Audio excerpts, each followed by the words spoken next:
Welcome on into the Utah Blockcast. I'm Steve Bartle, Utah Insider for KSL Sports. Joined tonight, Tuesday night, December 9th, by the guy, Josh Bennett. Dude, how you doing, man? Good, man. Some exciting stuff coming out today. So been a busy day of reading this and that, taking in the reactions and stuff. But big University of Utah news day for sure. So excited to talk about it.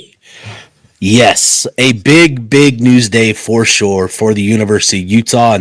And obviously that is what we're going to be talking about on this episode. We're going to be talking about what exactly Utah announced, why it matters, and how it's going to impact the University of Utah, Utah fans, and all of that in between. So with the news that dropped today, Utah announced the creation of a new LLC, Utah Brands Entertainment LLC, with a private equity partnership that could bring in roughly $500 million in capital.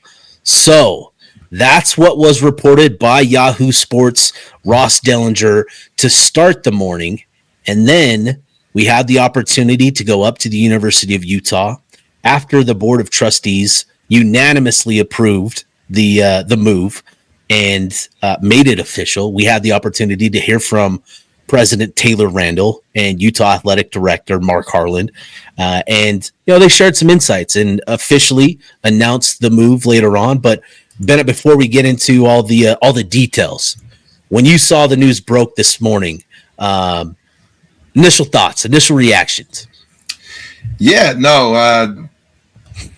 Money, for better or worse, kind of makes the world go round and round. A lot of conversations, a lot of sentiments around, does Utah have money? Does Utah not have money? Can Utah keep up in this new age of college athletics with how much money it takes to keep up and things like that? So when you see a $500 million number next to University of Utah, you start to get some confidence that, hey, Utah can hang. And then when you start to read the details and you start to understand what it is and how it's set up and what it might mean for Utah in the future and for the fans and for the program and the players and everybody involved, there's a lot of thoughts that go into it, and excited to dive deeper here soon. Yeah, no, definitely. And this has been something that I think some people were very curious to see how the reaction would be, what the reaction would be today. And when the news dropped, it didn't disappoint. The reactions, throughout social media, did not disappoint. And I think it's all, at this point, it's all valid, right? Whether you like it, whether you love it, it's all on the table. And I think it's fair to have some preconceived notions about private equity, but I think as you start to dig into what is actually going on with the university and what this actually is, I think there's reason to be pretty optimistic for Utah and all of this. So let's get into what was actually announced today. So in their press release, a message from President Randall and Mark Harlan, they opened with the state of college athletics and the new rev share era that we're in and the strain that it's put on a lot of programs across the country, right? We've seen a number of programs announce that they're operating in deficits. And so, this is a move for Utah that will hopefully address some of those issues. And with that, they said in their press release that they are announcing the formation of Utah Brands Entertainment LLC, a new company owned by the university's foundation. So Utah Brands Entertainment will enable Utah athletics to transition to a modernized business model that can more strategically build the brand and strengthen athletic programs. And so with that, with the new LLC, they shared this as well, that they plan on partnering with prominent university supporters as well as Otro Capital, a firm with deep operational experience in sports, entertainment, and media to help support and strengthen this new venture in the long-term growth potential of University of Utah athletics. So, a couple things to pick apart there. Bennett, I'll let you go first. What stands out to you in that, just in the announcement of the LLC and how they're going about it?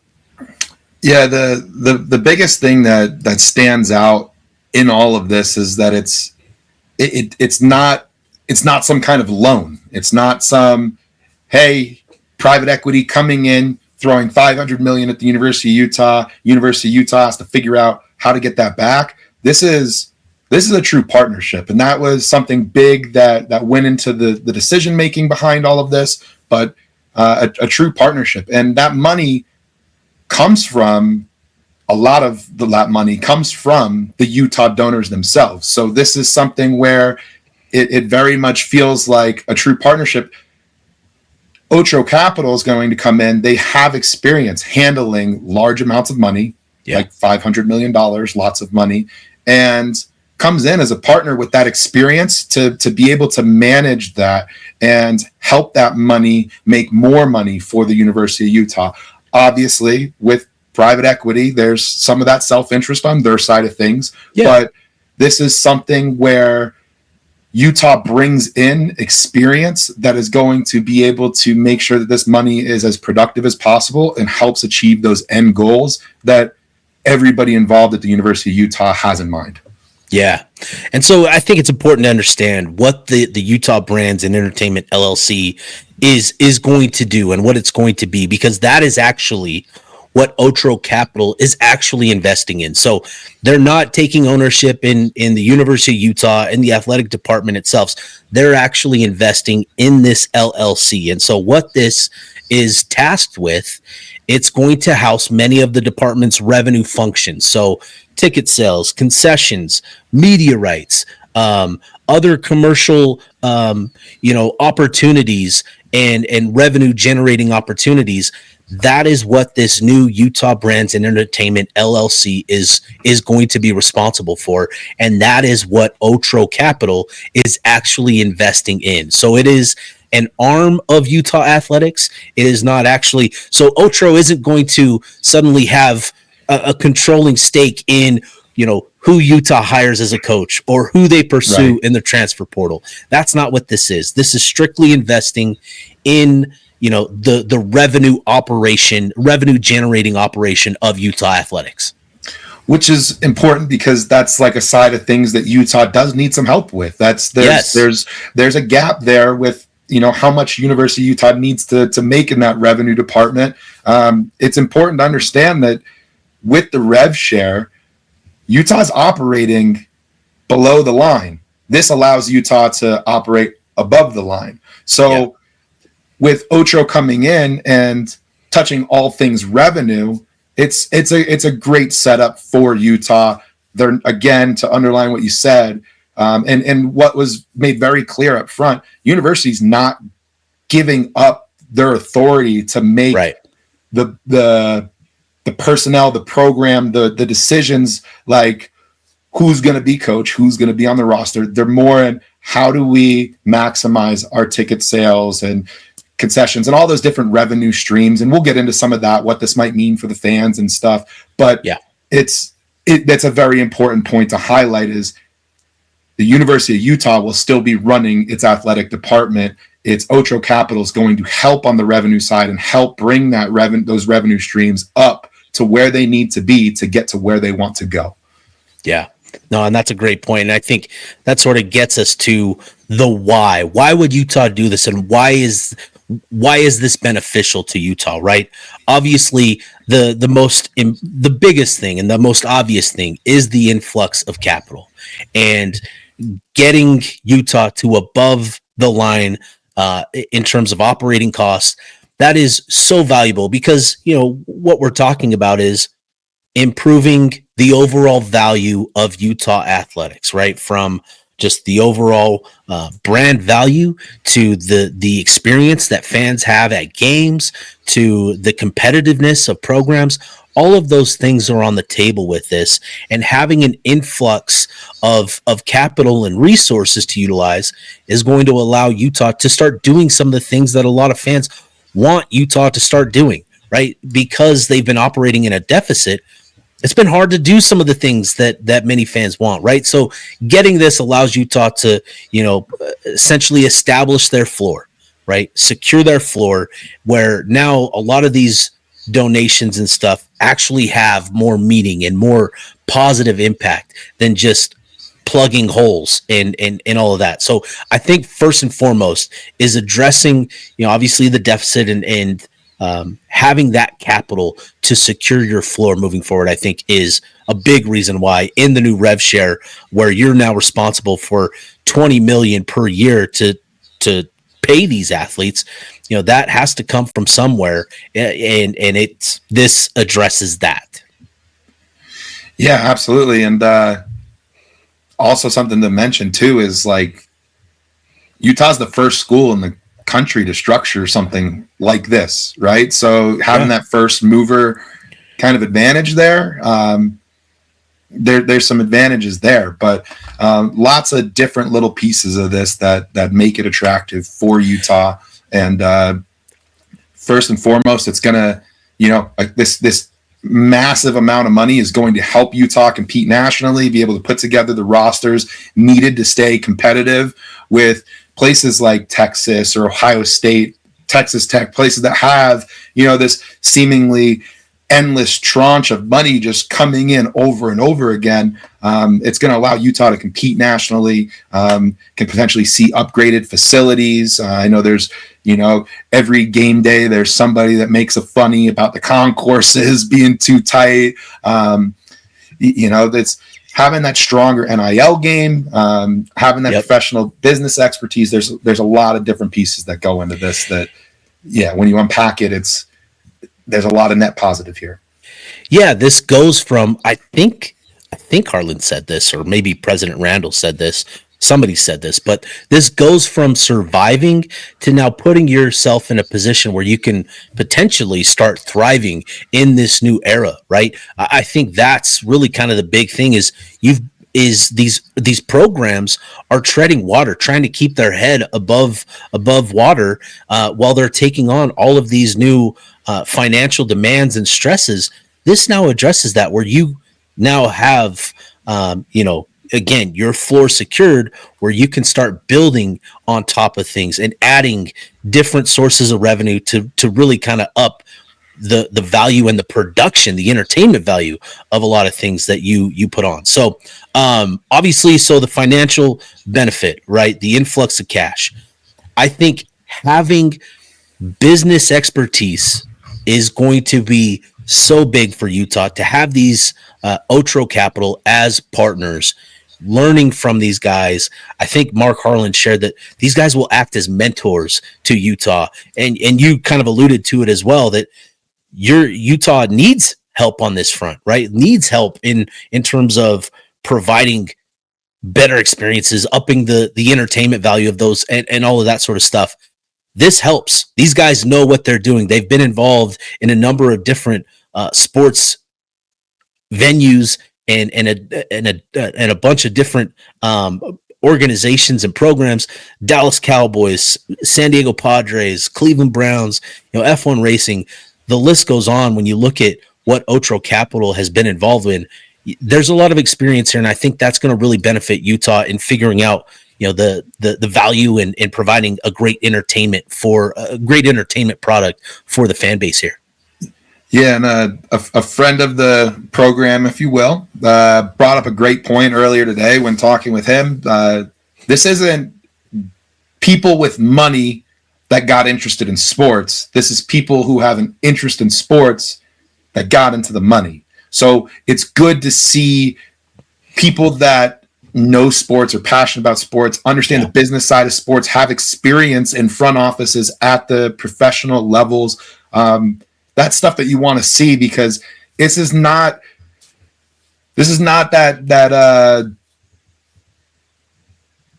money. This is not along the lines of like live golf, like kind of money, right? This is a New York based group that is passionate about sports, and they're, money makes the world go round, right?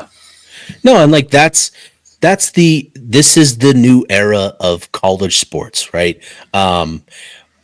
if you're still holding on to the idea that somehow, some way, the genie is going to get put back in the bottle, where we get to college athletics the way that we knew it growing up, where these athletes are no longer compensated and they're just amateurs, right? They're maintaining their amateurs. It's never going back to that, and it never was. This is the next step in the evolution of college athletics. Once money got involved, this was always going to be a step in this process. And so for Utah, like, keep in mind, we are talking about Utah here, which has always been slow to embrace this sort of change, right? We were just talking I can't remember last time we were talking about it, but Kyle Whittingham, you go back to 2022, USC coming to town, and Kyle Whittingham goes on a rant about NIL and how this is the new era of college football. And, you remember, just Utah was slow to embrace NIL, right? Slow to embrace what it meant to have donors, right? Getting the donors to buy into money going to a collective to then share with athletes. Utah's just slow to that. And I think for Utah to be the program to kick the door down on private equity, I think really says a lot. And I think having President Taylor Randall at the helm of all of this, being the president of the university with his background in business and entrepreneurship and all of those sort of things, I think Utah fans should feel really optimistic and confident that you've got a guy in place that knows what he's doing and is going to be the guy that Utah needs at this time right now. Yeah. Lot of respect and appreciation to President Randall for the time that has been put into this, the thought that has been put in this. This isn't something that was rushed overnight. You see some comments on the timeline about people saying, "Oh, another school could have this done in a few days." This doesn't happen overnight. This is a year plus in the making, and it didn't happen overnight because this is a calculated risk. There is always risk involved, right? But it's a calculated risk, and Utah got to the point where they felt good enough to move forward with Otro Capital, felt like they had their partner, felt like they had their details that they wanted. Being first in this space allowed them to have a little more of that leverage.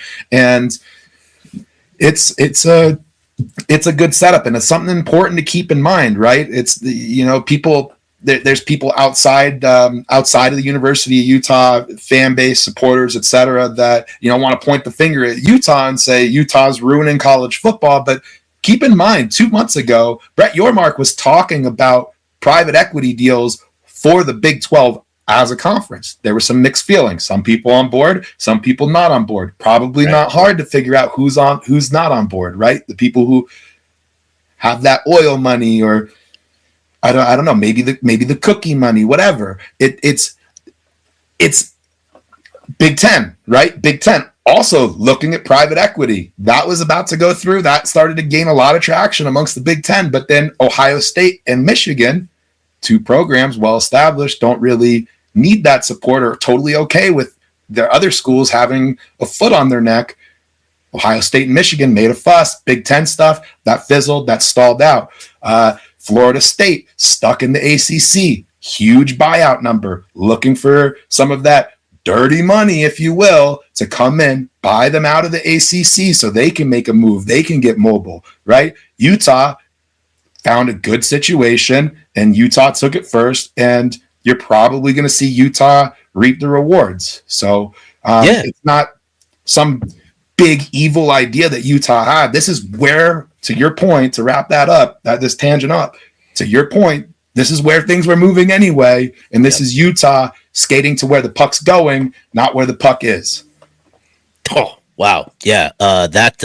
Well said. Do we just end it there? I think that was a great, no, I'm just kidding. We've still got plenty more to hit on, but dude, drop the mic on that. I do think you hit on a couple of things here that I want to hit on, and I want to, with this new LLC, I'm fascinated to see how this is actually set up, right? Because as we read in the press release, Utah is setting up partners who have been big time supporters, prominent university supporters, as they put it, as well as Otro Capital, right? When I read that, prominent Utah University of Utah supporters, like, who do we think that is? Who could that possibly be?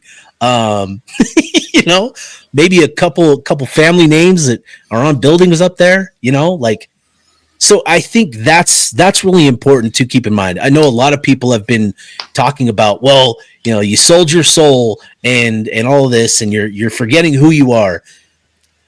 There are still big time prominent Utah supporters that are heavily involved in this.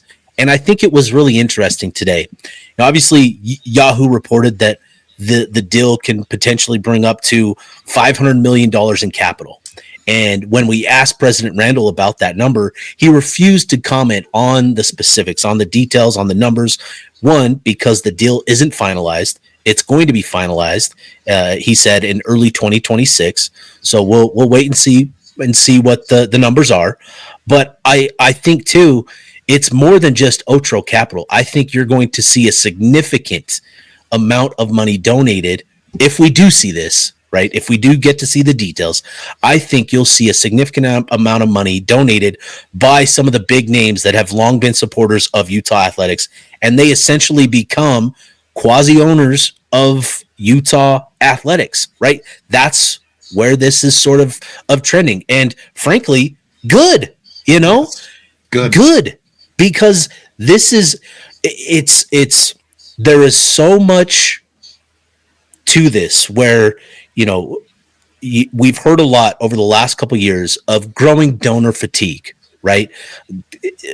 Donors feel like they're just throwing money away with NIL and what it's become, right? Troy Aikman just had shared some thoughts on UCLA NIL, shared that, he wrote a big check for a UCLA player this year, and now he's in the transfer portal and he's never going to donate to UCLA NIL again.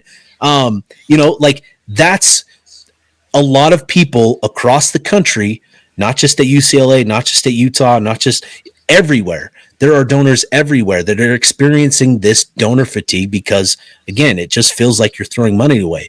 What this does, and again, we don't know all the details of how it's going to work, is it allows these big donors to take an ownership stake in Utah athletics, have value and return on these investments so that they can donate willingly and get returns on that, where it's not just throwing the money away at players, right? Utah is still going to be able to then distribute money to these players and have it that way, but at least the donors are getting some value in return. And I think that is so important because, the Huntsmans, the Eccles, all of those families mean so much to the success of the University of Utah. It's important to keep those relationships strong, and just to provide value back to those families for sure. Absolutely. You could look at the University of Utah's roster across any sport. You could look at the roster across the country, any roster you want. Pick a roster. There has been money lit on fire somewhere in some way, shape, or form, and this allows some of that money to not just get lost in the ether, right? Like right. These legacy donors for the University of Utah that have been doing this for a lifetime, been giving back to the University of Utah for a lifetime, for them to be able to get some returns now, I think that's a big deal. And then that's going to also incentivize future donors, right? They don't now they can get a little bit of stake, get a little skin in the game, and that's important. I mean, you look at the stock market, right? You're allowed to invest in your favorite brands, your favorite companies, organizations, whatever, and it's kind of the same idea. And this opens up another way to make money. And the big thing is the majority control remains with the University of Utah. So what does that mean? That means that this 500 million number that's projected, more than half of that is going to come from within, right? This isn't going to be Otro Capital coming in and putting in 450 of the 500 million. There's going to be large money from select They're being very selective of who they let in. It's not going to be something that you can go onto your Robinhood app and, I'm going to buy some shares of Universe. It's all being done in a really savvy, smart way and it's all in the big money is being managed by people who are professionals at managing money. Yeah, no, absolutely. I think the one thing we should probably hit on before we start talking about how this is going to impact fans, you brought up the Big Ten, and I think that this is something where, if you're Otro and you're looking at opportunities to really place a bet on somebody that could really up their value in the next 5-7 years, Utah is one of those programs where you feel like with conference realignment on the horizon and a potential Big Ten invite, Otro, you're probably taking a calculated risk where you're feeling pretty good about Utah's chances of getting that Big Ten invite at some point and making that move. And if you're Utah, right, the important thing for you as an athletic department is you've got to be competitive. You've got to be among the top programs in the country in both football and basketball. You've got to be competitive. And to have this, right, an influx of capital that you can now utilize to help shore up, your finances to put a really competitive team on the field or on the hardwood, that makes a lot of sense. And so you're looking at this in terms of partnerships, and I think it says a lot about where Otro feel about Utah and the Big Ten sometime down the road. Yeah, you got to imagine that neither party, Otro or the University of Utah, enters this partnership with some kind of confidences, maybe not assurances, but confidences that Utah might take a step into, a Big Ten, where all of a sudden there would be more money, more revenue, some payoff there for that private equity partner. If you look at, a lot of the reasons what makes Utah attractive for the Big Ten, I know it's talked about every day, but there's one time slot that the Big Ten doesn't cover. That's the Mountain Time Zone. Utah, with that Association of American Universities tag, being a research institution, that's a big deal for the Big Ten. Utah's got it. The time slot, like I just said, Utah's got it. There's a little bit of gaps on that West Coast into the rest of the Big Ten country that need a little bit of filling. So Utah brings that in. Utah's no longer a small market kind of place. It's booming. It's like a top 30 market at this point. Yeah. It's no joke. It's a big piece, and Utah, with the emphasis it puts on athletics, it's a good fit for the Big Ten. And you got to imagine that, this is totally speculating, but you got to imagine that a partnership like this comes into play with something bigger for Utah in mind. Absolutely. I think if you're Otro and you're looking at investing in a program, again, it's something like this where you feel like you're going to get that return. It's a Big Ten invite. You add that Big Ten logo next to the Utah logo, and that ups the brand value significantly, right? And so I do think there is that. It was interesting. I was looking at something. I Googled like brand value University of Utah, and I totally forgot that I wrote this or that this published last January. But the Wall Street Journal published something last year listing the top valuations across the country of football programs. Guess how much the Wall Street Journal values Utah's football program at? I don't even know where to begin with a guess. Like 100 million. 425 million. Don't know where to guess.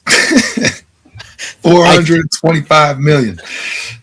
And again, this is last January, and this is if these programs could be sold like professional franchises how much would they be worth? That was essentially the analysis premise on this valuation by the Wall Street Journal, was if these programs could be sold like professional franchises, how much would they be worth? And they deemed Utah a value of $425 million.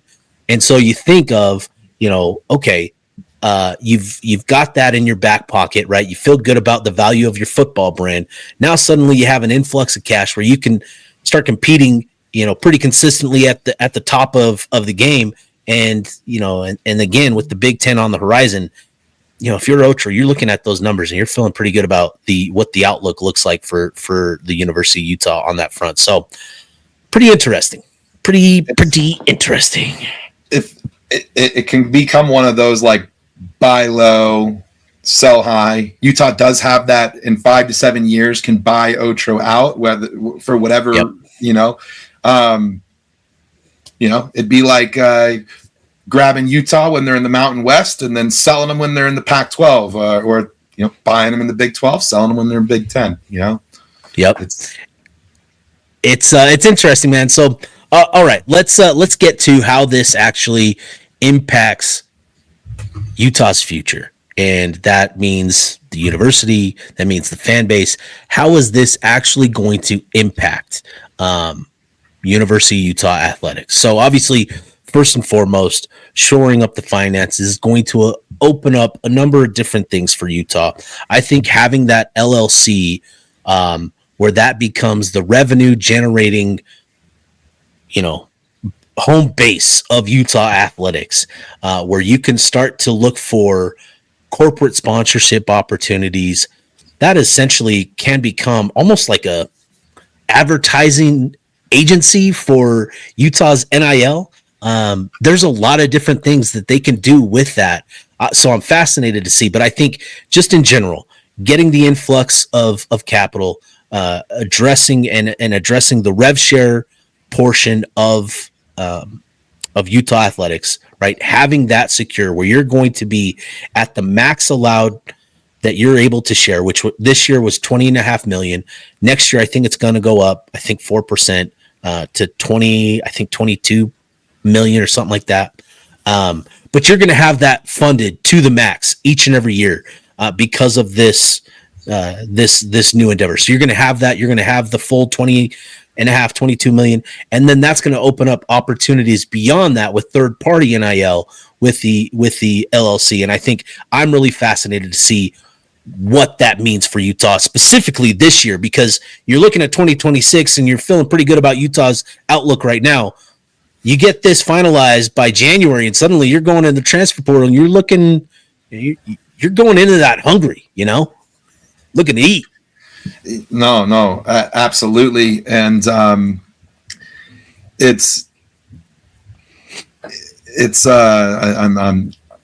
blanking as I get going there. So on the NI. Oh, here we go. No. So okay. Talking about how we get to to get to that 20.5 million, Utah would have to pass the hat and try to, that's where a lot of the donations, the money would go, is to just get to, making sure that we're filling out that full amount. And now the money that comes in, that extra money that comes in, goes to that fun stuff. That's what I was trying to get at, but no. So more stuff for fun, for fun stuff, if you will. When you talk about the game day experience, you talk about facilities, stadiums, things like that. You're going to have Olympics coming.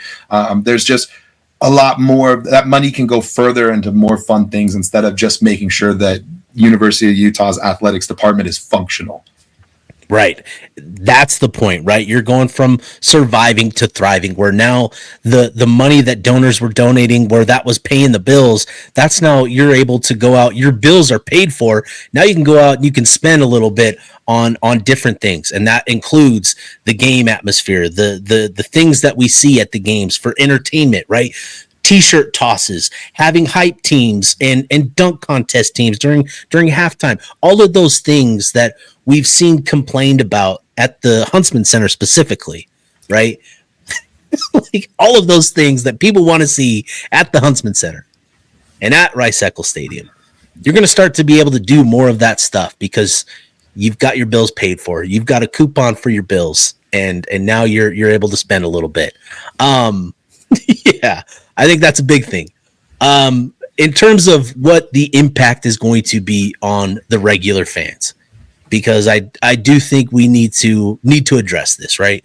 There is going to be an impact. Utah fans are going to experience, ticket and price increases. And it was interesting. I think somebody on Twitter did a little study. They went back and looked at some of the ticket price increases from Otro Capital's other partnerships, Cleveland Browns, Dallas Cowboys. The Browns, I think, went up, $10 per ticket is what that was. And then the Dallas Cowboys, and look, the Dallas Cowboys are a very unique brand. They are the most totally different beast, right? And they are going to be able to charge whatever the heck they want because they're the Dallas Cowboys. But I think the Cleveland Browns, right, where you saw a minimal increase at $10 per ticket, I would anticipate something like that. Mark Harlan talked about this. They have a ton of data. They look at the analytics and they look at the value. But at the end of the day, he said it's going to come back to common sense. We know our fan base, and that's going to be what dictates what we do. So he acknowledged the fact that they've raised ticket prices pretty consistently over the years, and that's going to continue moving forward because that's just where we're at with college athletics. Yeah, and I think it's, anybody who thinks that their season ticket prices might double or some of those single game tickets might double, it's not going to be that catastrophic. The priority has always been around Rice Eccles is filling that stadium, making sure that it's full. That's why you don't see expand it to 75,000 and just see what happens. It's having that thing packed is what makes it special, right? And you're totally right. Season ticket prices, they raise every year. And when you see, for the season ticket holders out there, when you see that first bill come in, it is going to be higher, and it's going to be significantly higher because there's 7 home games next year. So keep that in mind. But when you look at it on a per ticket basis, let's say that it's $10 per ticket. So your season ticket's now $70 more plus that 7th game. That $10, though, if you think about it, if you're a season ticket holder, would you pay $10 more to make it work? Probably. I hope so. Probably. And look, it's clear that Utah is hearing the message, the complaints from Utah fans. I was at the game, Utah versus Cal Baptist. I was at the game Saturday night. Not a great game. Obviously, Cal Baptist ranked number 130 in Ken Palm and all that, right? So not a big game. But what we saw an improved product in between timeouts. We saw a hype team tossing T-shirts out multiple times throughout the game. And so they're taking notes. And I think Utah has shown that over time that they are willing to embrace ideas from the fan base. They hear the complaints.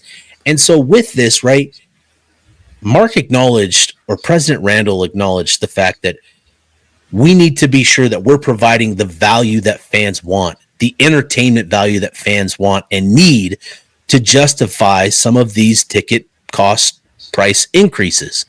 And I think that's going to be important, holding Utah to that, right? Holding them to that and holding Utah to, all right, it's time to provide us with that entertainment value. You promised, you got the extra money from us. It's now time for you to deliver on the entertainment as well. Entertain us is what I'm saying, right?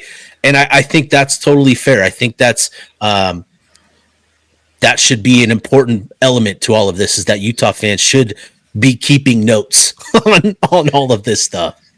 Yeah, it'll be interesting to see where Utah goes with the concessions. You've seen at Rice Eccles, you've seen the concessions step up a little bit with bringing in some of those local restaurants, bringing them into stuff.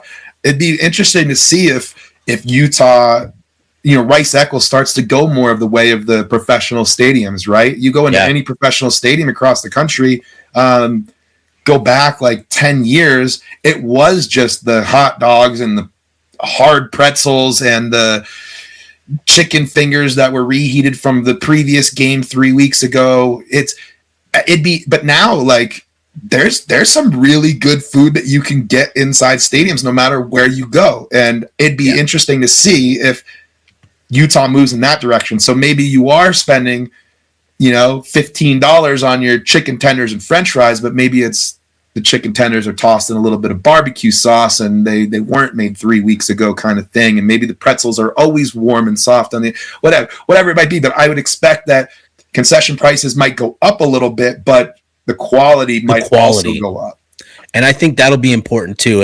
And one thing, as we're talking about this, I talked to somebody that was pretty involved with the new South End Zone and kind of the revenues behind it and what that's done for Utah, right? We know the South End Zone. It's got, that little restaurant in the South End Zone that you can become a member of and have access to. And on game days, they provide, food and all types of stuff for fans that have tickets in that end zone and what that has done is I think, opened Utah's eyes to what a unique experience can provide fans and what that'll mean moving forward. So I do think they've learned a little bit from opening the South End Zone, where you provide more unique food options, where you provide, an actual restaurant, restaurant quality option. And I'm curious to see if that is something that they elect to pursue with this influx of capital, is improving the concession stand options, is providing some of these more unique, opportunities with food and that sort of stuff, because there has been a good return on that in the South End Zone itself. Yeah, and speaking of South End Zone, like, another piece of this is like, and who gets impacted in all of this, like, Otro is going to control those corporate sponsorships. So some of the buck is going to be passed to the corporate sponsors. They're going to feel some of this, and the Otro Capital is going to. Their job is to find ways to make those corporate sponsorship dollars make more sense, and that's a wordplay there. Make more sense, right? So you'll see some of that. I'd imagine, and yeah, it's this is all very, very intriguing. It'll be a lot of fun to follow, and and ultimately, I think Utah is focused on providing a richer game day experience. I know that there have been conversations about how they can improve it. It's all come back to the bottom line, and operating in a deficit. It's just restricted Utah and being able to do the sort of things that they want to do and all of that sort of stuff to provide that richer experience. And so I do think this, above all else, is kind of the why this was pursued for Utah, is to enhance the overall experience for fans, both in terms of being able to provide a very competitive product in the field of play, but then too just the overall experience in general, from the entertainment stuff, right? What we're seeing during timeouts, people want to see more than somebody catching, bombs from Sly Sylvester, punts, right? From Sly Sylvester. People want to see more than that. And, you can go to different arenas and different stadiums, and you can get a feel for what they do to provide fans with that sort of entertainment value. And I think Utah understands that they need to up their game on that front. And I think this is going to allow Utah to start doing some of those things to provide that richer experience. But ultimately, this is so much bigger than just that. This is way bigger than that. And I think Utah taking the first step, breaking the door down, is exciting. It's been met with a lot of criticism, obviously. And so Utah fans, you've got to take that on with a brave face, but you can do that knowing that you've got the right people in place leading and that understand truly what this is and what it can mean for Utah moving forward. I think that at the end of the day is what Utah fans should hold on to, is that you've got people in place that know what they're doing and are leading this thing. Absolutely. And I don't think they're going to charge fans for bringing flags into the game, So Yeah. flags, bring your flags. There's no going to be $10 per, none of that. Just bring those flags and keep your eyes peeled for a better game day experience. That's a huge piece of this. Absolutely. Yeah. All right, dude. Any final thoughts before we put a bow on this one? No, it's obviously it's exciting news. If you have any interest in University of Utah and that exciting news, maybe it's good to you, maybe it's not good to you, but it's intriguing at the very, very least. It's University of Utah put themselves at the forefront, put themselves absolutely on the national scene with the news that came out. And there'll be a lot of eyeballs on University of Utah, a lot of interest in how does the university navigate this new partnership? What does that translate to on-field results? It's going to be a lot of fun to follow this one, and I think it's a historic day for the University of Utah to say the least. Yeah, no, definitely a historic day. And a lot to learn about all of this, still to come over the next couple of weeks, couple of months as Utah finalizes this deal and turns it into actual reality. And so plenty to learn, on this subject. I've certainly had to learn and rehearse a lot about private equity and NIL and all the entire landscape over the last 24 hours. It's been pretty wild to say the least, but I think this is a big deal for Utah in so many different ways, and excited to see what it translates to both in the short term and long term for the University of Utah. So we'll go ahead. We'll put a bow on this one. For myself, for Josh Bennett, this is the Utah Blockcast signing off.